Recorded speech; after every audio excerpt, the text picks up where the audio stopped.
অক্ষয় তৃতীয়ার দিন বিবাহিত মেয়েরা ভুলেও এই 5টি কাজ করবেন না, না হলে সাংঘাতিক বিপদ। ঘর ছেড়ে পালাবেন মা লক্ষ্মী, বাজবে দুর্ভাগ্যের ঘণ্টা, হুড়মুড়িয়ে কমবে স্বামীর আয়ু, ঘর ছেয়ে যাবে অলক্ষ্মীর ছায়ায়। বাঙালিদের 12 মাসে 13 পার্বণ, বছরের শুরু থেকে শেষ পর্যন্ত লেগেই রয়েছে একের পর এক পার্বণ। নববর্ষ শেষ হতে না হতেই দরজায় কড়া নাড়ছে অক্ষয় তৃতীয়া। সকল হিন্দুদের কাছে এই দিনটি অত্যন্ত পবিত্র এবং শক্তিশালী একটা দিন। এই দিন লক্ষ্মী গণেশ একসাথে পুজো করলে সিদ্ধি লাভ করা যায়, সে সাথে নিজের ভাগ্যের বদলও ঘটানো যায়। তবে মনে রাখবেন, এই দিনটিতে বিবাহিত মহিলাদের জন্য বিশেষ গুরুত্বপূর্ণ, কারণ অস্থায়ী স্ত্রীদের হাত ধরে ঘরে শ্রীবৃদ্ধি ঢোকে। তাই অক্ষয় তৃতীয়ার দিন বিবাহিত মহিলারা বলেও 5টি কাজ করবেন না। এই 5টি কাজ সংসারকে বিপদের মুখে ঠেলে দেয়। তাই বিবাহিত মহিলারা কি সেই 5টি কাজ দেখে নিন। 1.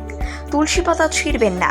ভুল করেও অক্ষয় তৃতীয়ার দিন বিবাহিত মহিলারা তুলসী পাতা ছিঁড়বেন না, না হলে জীবনে সাংঘাতিক বিপদ লাগতে পারে।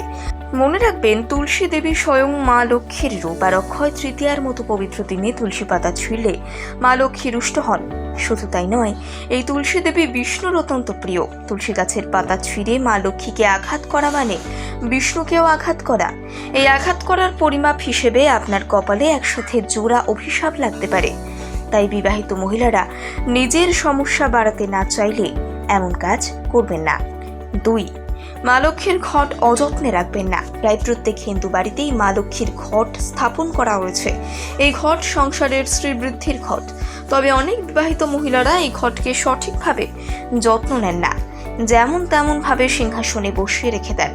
বিবাহিত মহিলাদের জন্য এই কাজ করা একেবারেই উচিত নয়, আর বিশেষ করে অক্ষয় তৃতীয়ার মতন পবিত্র দিনে তো আরোই নয়। মা লক্ষ্মীর ঘট অযত্নে রাখলে সংসারের আয় উন্নতি তো ঘটেই না, বরং উল্টে ক্ষতি হয়। এমন কাজ করার জন্য মা লক্ষ্মীও আপনার ওপর ক্ষুব্ধ হন। অক্ষয় তৃতীয়ার মতো গুরুত্বপূর্ণ দিনে মা লক্ষ্মীকে না রাগিয়ে তুষ্ট করুন। 3. ঘর অপরিষ্কার রাখবেন না। এর পরের কাজটি হচ্ছে, ঘর অপরিষ্কার রাখা চলবে না। বিবাহিত মহিলারা চেষ্টা করুন এদিন পুরো ঘর পরিষ্কার রাখার। অপরিষ্কার ঘর নেতিবাচক শক্তির উৎস।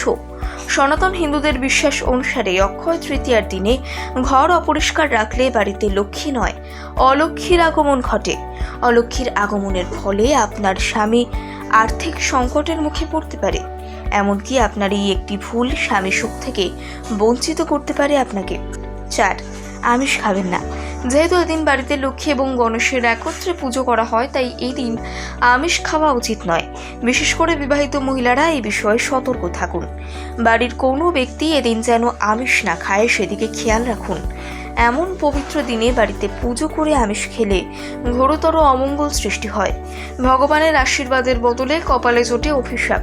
আর মা লক্ষ্মী এবং গণেশের অভিশাপের ফলে আপনার স্বামীর ব্যবসা থেকে শুরু করে কর্মে বিপুল ক্ষতি হতে পারে। শুধু তাই নয়, এই কর্মের ফলে আপনার সুখের সংসারে নানান ধরনের সমস্যা তৈরি হতে পারে। 5. জুতো কিংবা ঝাঁটা কিনবেন না। ভুল করেও এদিন জুতো বা ঝাঁটা কেনার মতো ভুল করবেন না। এই দুটি জিনিস অত্যন্ত অশুভ শক্তির বাহক। আর যদি কথা হয় অক্ষয় তৃতীয়ার মতো পবিত্র দিনের, তাহলে আরও এই বিষয়ে খেয়াল রাখা উচিত। এমন মাঙ্গলিক দিনে ঘরে সোনা রূপো কিংবা বাড়িতে ঠাকুরের মূর্তি স্থাপন করতে পারেন। আর ওই একই দিনে এমন অশুভ কাজ বাড়িতে ঢোকালে ঘরে মঙ্গলের বদলে অমঙ্গল ঢোকে।